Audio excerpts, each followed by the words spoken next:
د آیرلینډ خلاف درې شل اوریزه سیالۍ ترسره کولو وروسته د اصغر افغان تازه مرکه اصغر افغان افغانانو ته څه ویل او د راتلونکو لوبو په هکله یې څه ویل د هر سره په همدغه ویډیو کې وګورئ ګرانو مینوالو. السلام علیکم.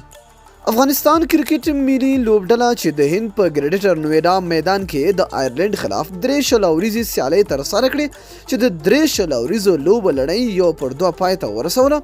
له دغو لوبو وروسته افغان لوبډله وړمه ورځ هېواد ته راستنه شو چې د هېوادوالو کرکټ بورډ له لورې ورته تو د هرکلی ترسره شو.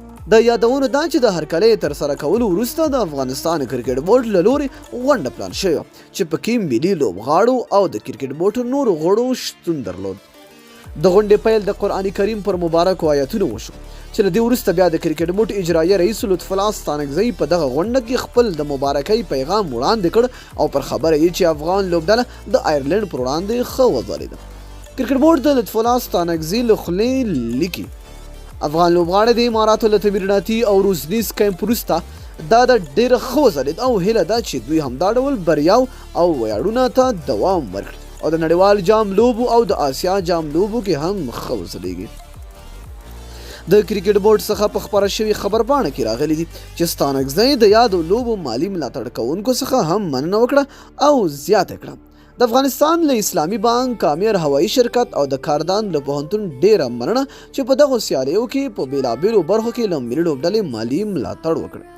همداراز لطف الله ستانکزي وروسته د افغان لوبډلې لوبډلمشر اصغر افغان خپلو هیوادوالو کرکټ بورډ او لوبغاړو ته د دغې سترې بریا مبارکي ورکړې او ویې ویل ټول غیور ولس او اتلانو ته دغه ستره بریا مبارک وي او انشاءالله همدا ډول به د بریاو لړۍ دوام لري. د نوموړي پر وینا چې د متحده عربي اماراتو روزنیز کم د افغان لوبغاړو په روزنه کې اغیزناک رول ولوباوه.